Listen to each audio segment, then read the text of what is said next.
Ka'umsi jijjiiramaa yaada kan kee irraa jalqaba. Jijjiirama barbaadda jalqaba yaada kan kee jijjiiruu qabda.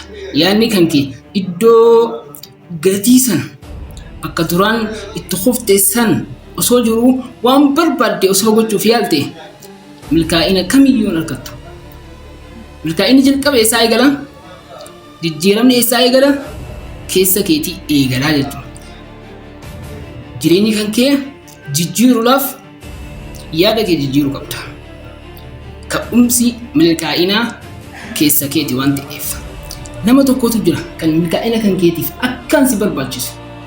Kan yaadni nama sanii akkaan jireenya kan kee jijjiiruudhaaf murteessaadha. Namni sunis eenyu? Suma mataa kan keeti. Jijjiiramuudhaaf wantoota si barbaachisan. Jijjiiramuu barbaadda? Biyya jijjiirachuu sin feesisu, saahiba jijjiirachuu sin feesisu, hiriyaa jijjiirachuu sin feesisu. Maaltu sirraa eegama? Yaada kan kee jijjiiruu qofa. Yaada kan kee iddoo duraan itti kufte sanii walitti guuri. Ganna qabde sanii yaada kan kee guura. Jijjiiramaaf wanti sirraa eegamu maali? Yaada kan kee jijjiiruu qofa. Yaada kan kee duraan bakka hin taanetti si harkaa ganna qabde san walitti qabadhu achii guuradhu. Kanaaf bakka irraa guuramuu hin taanetti ganna qabuu hin qabdu. Namni si jijjiiruu danda'u nama tokko qofa. Jijjiirama keetiif namni si barbaachisu nama tokko qofa. Innis eenyu? Si mataa kee. Anaafis an jijjiiramuudhaaf eenyutu na barbaachisa? Ana jalqaba keessa kootu jijjiiramuu qaba. Jalqaba ilaalchan an mataa kiyyaaf qabuutu murteessaadha.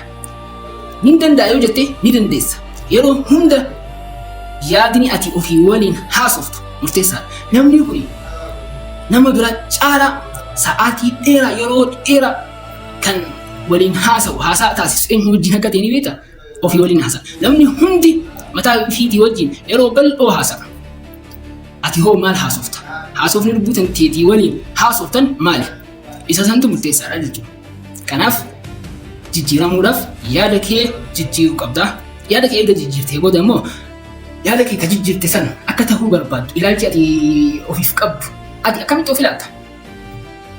Osoo ifiif bakka guddaa tokkotti ofii hin ilaalin namni akka guddaatti si ilaaluu barbaada baay'ee. Kanaafuu istaayilii jijjiiramuu qaba. Okay? Bakka guddaa gahuu barbaadami eeyyeen jalqaba of keessatti bakka guddaa ta'e. Okay? Kan sirra si jaalatu hin jiru yoo rabbi ta'e malee. Okay? Kanaafuu achumatti jaalatamaa ta'uudhaaf duniyaattis akhirattis jaalatamaa ta'uudhaaf maal gochuu qabda? Jalqaba of argachuu qabda. Nama of argateetu rabbi argata. Rabbi argannaan immoo wanta hunduu ni argataa jechuudha.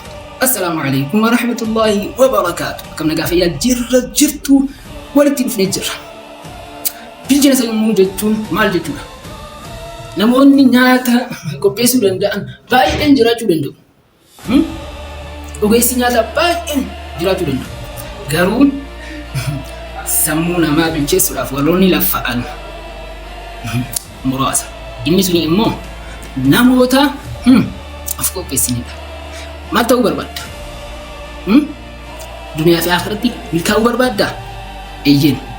Namni milkaa'uu barbaadu tokko illee hin jiru. Maaltu nurraa eegama? Of arkachuu. Of dhaggeeffadhu. Ofii waliin haasa'e. Ala laaltee gammachuu namaatiin gammachuu mana kan kee jiru keessa kan kee jiru hin balleessin. Gammachuun kan argamtu. Gammachuun kan madaalamu. Gammachuun namoota biraatii waliin wal madaalchisteetii miti. Gammachuu tantee gammachuu namaatii wajjin wal madaalchista yoo ta'e ati yoomiyyuu hin gammaddu. Maaliif jennaan kan kee osoo hin ta'in kan ormaa eegaa jirta waan ta'eef. Ati namni biraa nama biraati.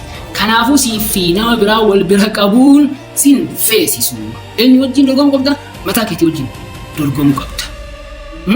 Mataa kan keetii waliin dorgomaa ta'uu qabda. Akka namaatiin taasisuu jettuutu dandeettii tantee qabdu silaa itti yoo fooyyeffatte itti milkaa'uu dandeessa.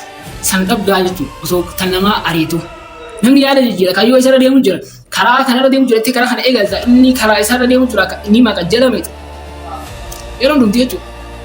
Kanaaf jalqaba maaltu murteessaadha? Iddoo ati ofiif qabdu murteessaadha. Ani fakkeenyaaf zeeniin ilaalchi inni ofiif qabu maali? Ofiin tuffadhamoo